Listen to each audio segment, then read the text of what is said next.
கீழே பேசுகிறாரு, ஐச ஜாஜோன்னு. சரி நானும் வந்துட்டேன்.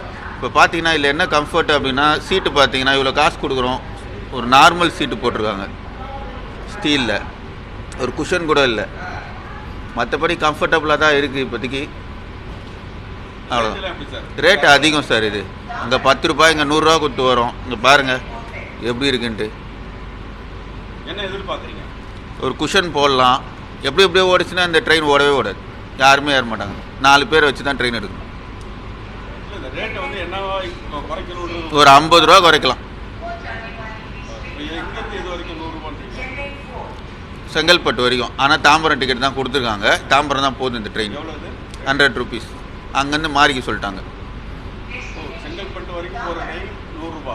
105 ரூபா. அதே 100 ரூபா தான். ஆமாம், அந்த ஏசி ட்ரெயின் கிடைக்குதோ இல்லையோ சாதா ட்ரெயினில் தான் போகணும். இல்லை, சொல்கிறவங்க கரெக்டாக சொல்லணும். ஆல்ரெடி ஆன்லைனில் செங்கல்பட்டுக்கு தான் ட்ரெயின்னு சொல்லி போட்டிருக்காங்க. 9:41 எடுக்கிற மாதிரி போட்டிருக்காங்க. அதுக்கு போடாமலே இருக்கலாம். போர்டு இருந்து தாம்பரம்னு போட்டாங்க.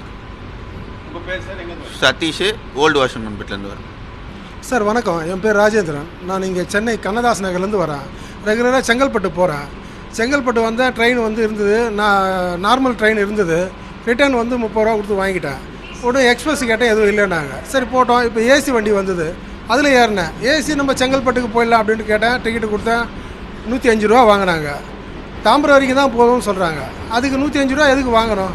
அந்த சர்வீஸை கரெக்டாக பண்ணலாம். வண்டி ஓகே, வண்டி நல்லா இருக்குது, கம்ஃபர்டபுளாக இருக்குது, எல்லாம் நல்ல வசதி தான் இருக்குது. பட்டு வரக்கூடிய பேசஞ்சர்ஸை அனுசரித்து கரெக்டான சர்வீஸ் கொடுத்தா நல்ல பேசஞ்சர்ஸ் ரெகுலராக நல்லபடியாக வருவாங்க. அதை கரெக்டாக ஃபாலோ பண்ண மாட்டேன்றாங்க. அது ரொம்ப வருத்தமாக இருக்குது. இப்போ நான் எவ்வளோ மனசு வேதனை போடுற பாருங்கள். செங்கல்பட்டு வரைக்கும் இந்த ட்ரெயினில் போகணுன்னு டிக்கெட்டை வாங்கிட்டு தாம்பரத்தில் இறங்கி வேறு ட்ரெயின் ஏறினா எனக்கு அந்த ஏசி வண்டி கிடைக்குமா? கிடைக்காது. அப்போ நான் வேறு ட்ரெயின் பிடிச்சி போகும்போது அது என்ன இன்னும் யூஸ்? எனக்கு அது ஒன்றும் உபயோகமே கிடையாது. அதுதான் கிட்டத்தட்ட இதுக்காக நான் அரை மணி நேரம் வெயிட் பண்ணி வர ஏறி இருக்கேன். இந்த வண்டியில் போனால் கம்ஃபர்டபுளாக இருக்குமேன்னு சொல்லிட்டு. இதுதான் சார், இந்த ரயில்வே நிர்வாகம் இதை கொஞ்சம் கவனித்து சரி பண்ணாங்கன்னா ரொம்ப நல்லாயிருக்கும்.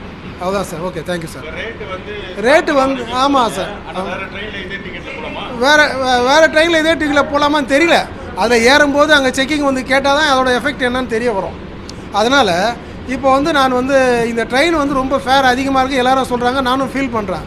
பட் என்னன்றது இது எனக்கு ஒரு 1/3 ஒரு 70 ரூபா ரேஞ்சில் செங்கல்பட்டு வரைக்கும் குறைச்சாங்கன்னா நல்லாயிருக்கும், எல்லோரும் ஃபீல் பண்ணுவாங்க. அதே நானும் ஃபீல் பண்ணுறேன் சார்.